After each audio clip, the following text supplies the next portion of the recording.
యేసుక్రీస్తు శుభనామమున నా ప్రియ సహోదరి సహోదరులారా, మీకు శుభములు వందనములు తెలియచేస్తూ ఉన్నాను. ఈరోజు వాగ్దానము కీర్తనలు 117వ కీర్తన మొదటి చరణము ధ్యానం చేసుకుందాము. యెహోవా కృప మన ఎడల హెచ్చుగానున్నది, ఆయన విశ్వాస్యత నిరంతరము నిలుచును.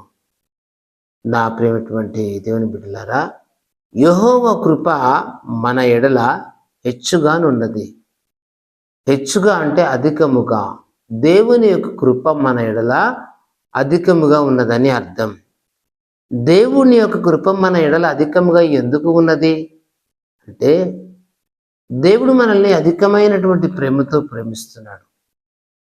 ఈ లోకంలో మనల్ని ప్రేమించే మనుషులు ఎందరో ఉన్నా, వారందరికంటేనూ కూడా దేవుడు మనల్ని ఎక్కువగా ప్రేమిస్తున్నాడండి. ఆ ప్రేమకే కృప అన్నారు. కృప అనగా హద్దులేనటువంటి ప్రేమను కొలవడమే కృప. దేవుడు నీ ఎడల విస్తారమైనటువంటి కృప కలిగి ఉన్నాడు. ఈరోజు నువ్వు బ్రతుకుతున్నావు, జీవిస్తూ ఉన్నావు, తింటున్నావు, తిరుగుతున్నావు, ఆరోగ్యము కలిగి ఉన్నావు అంటే కేవలము దేవుని యొక్క కృప.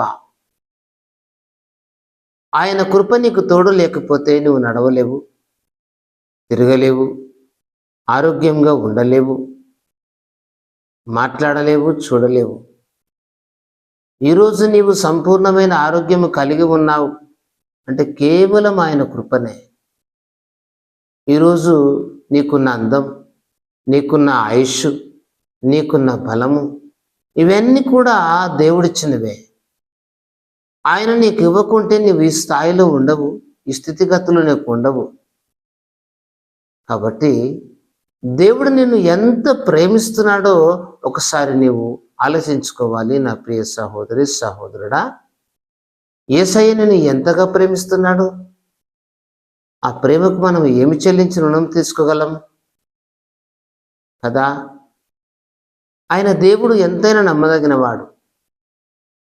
నమ్మదగినవాడు గనుక విస్తారమైన ప్రేమతో నిన్ను ప్రేమిస్తున్నాడు. ఆయన కృప మన ఎడల హెచ్చుగానున్నది.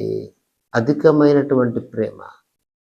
ఎందుకు అధికమైన ప్రేమతో నిన్ను ప్రేమిస్తున్నాడు అంటే, నువ్వు నశించకూడదని, నీవు దీవించబడాలని, నీవు రక్షణ పొందుకోవాలని, నీవు సమాధానం కలిగి ఉండాలని, నీవింకా దేవుని యొక్క నామాన్ని మహిమపరచాలని, అనేకులకు దీవెనకరమైన వ్యక్తిగా నీవు ఉండాలని, అనేకులకు నీవు మార్గదర్శిగా ఉండాలని, నీలో సద్గుణం, సద్భావం, సద్మనస్సు, సంస్కారం, వినయం, విధేయత ఇవన్నీ కూడా నువ్వు అలవర్చుకొని దేవుని ప్రేమ నీలో ప్రతిబింబించేలా ఉండాలని దేవుడు నిన్ను కోరుకుంటున్నాడు.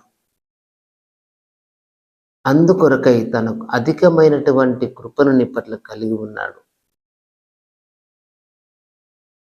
కాబట్టి ఈ అధికమైన కృప దేవుడు నీ ఎడల కలిగి ఉన్నాడు. కాబట్టి నువ్వు బ్రతుకుతున్నావు, జీవిస్తున్నావు, మాట్లాడుతూ ఉన్నావు, నడుస్తూ ఉన్నావు.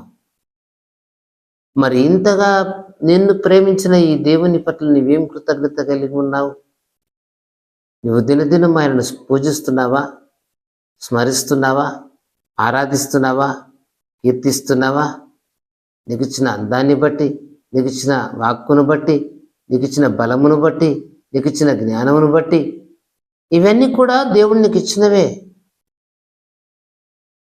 ఈరోజు నువ్వు ఏదైతే కలిగి ఉన్నావో, జ్ఞానము, విద్య, ఉద్యోగం, వ్యాపారం, మంచి ఇండ్లు, ఆస్తులు, బంధుబలగం, స్నేహితులు, అది ఏదైనా కావచ్చు. నువ్వు కలిగి ఉన్నది ఏదంటే ఆయన లేకుండా నీకు ఏది కలగలేదు.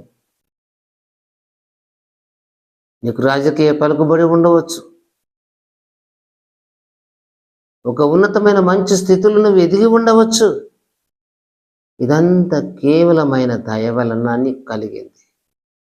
నువ్వు మంచివాడవని, ఆయనకు మంచి పేరు తీసుకొస్తావని, నీ ఉద్యోగపరంగా, నీ వ్యాపారంగా దేవుని నామాన్ని మహిమపరుస్తావని, నీకు మంచి స్థితిగతులు కలిగినప్పుడు నలుగురికి ఆయన పేరును పరిచయం చేస్తావని, నలుగురికి ఆయన పేరిట సహాయం చేస్తావని, మంచి పేరు కలిగి ఉంటావని దేవుడు నీకు సమస్తము కూడా ఇచ్చినాడు. ఈ మాట వింటున్నటువంటి నా ప్రియ సహోదరి సహోదరుడా, ఈరోజు ఇల్లు ఆస్తులు కలిగి ఉన్నావు, ఉద్యోగాలు వ్యాపారాలు కలిగి ఉన్నావు. దేవుడు కేవలం తన నామ మహిమాతమై నీకు అనుగ్రహించాడు, తన కృప ద్వారా నీకు ఇచ్చాడు. అయితే నీవైన నామాన్ని పూజిస్తున్నావా, ఆరాధిస్తున్నావా? లేక నీకు చిన్న ధనమును బట్టి, డబ్బును బట్టి, ఇల్లును బట్టి, హోదాను బట్టి మురిసిపోతూ సంబరపడుతూ ఆ దేవుడిచ్చినటువంటి ఆ కృపను మర్చిపోయి నీ ఇష్టానుసారంగా జీవిస్తున్నావా?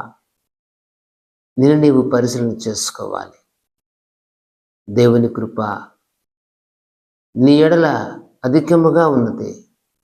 అధికమైనటువంటి కృపతో ప్రేమిస్తున్న దేవుని మరవక ఆయనను హత్తుకొని ఉండు. నీకు దీవెనలు సమాధానములు కలుగుతాయి. ఈ మాటలు వింటున్న నిన్ను దేవుడు దీవించుగాక. ప్రార్థన.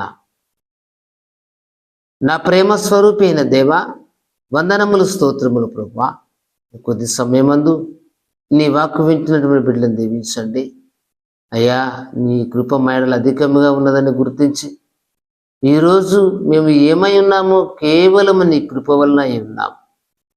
నీ కృప లేకపోతే మేము ఎప్పుడూ ఈ భూగర్భంలో కలిసిపోయే వాళ్ళం అయ్యా. ఆయుష్ మేము కలిగి ఉన్నామంటే కేవలం నీ దయ.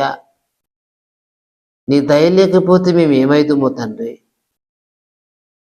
ఎంతోమంది మా బిడ్డలు ఉద్యోగాలు చేసుకుంటున్నారు, వ్యాపారాలు చేసుకుంటున్నారు, మంచి కుటుంబ బాధ్యతలు కలిగి ఉన్నారు, సంఘ బాధ్యతలు కలిగి ఉన్నారు, మంచి పొజిషన్లో ఉన్నారు, ఉన్నత స్థితులు కలిగి ఉన్నారు. దేవా, ప్రజానాయకులుగా, ప్రజాప్రతినిధులుగా కూడా ఉన్నారు. తండ్రి, జ్ఞాపకం చేసుకోండి.